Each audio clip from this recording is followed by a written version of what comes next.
بسم الله الرحمن الرحيم نحمده ونصلي على رسوله الكريم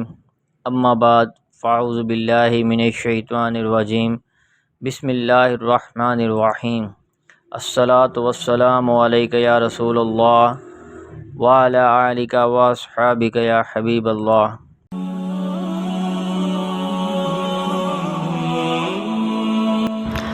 ابو ہریرہ رضی اللہ عنہ کہتے ہیں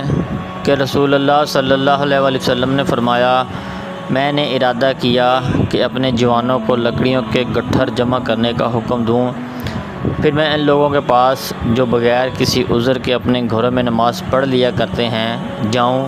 اور ان کے گھروں کو ان کے سمیت آگ لگا دوں۔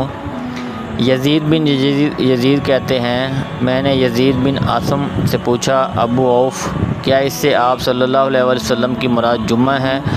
یا اور وقتوں کی نماز؟ فرمایا، میرے کان بہرے ہو جائیں اگر میں نے ابو ہریرہ رضی اللہ عنہ کو اسے رسول اللہ صلی اللہ علیہ وآلہ وسلم سے روایت کرتے ہوئے نہ سنا ہو۔ انہوں نے نہ جمعے کا ذکر کیا نہ کسی اور دن کا۔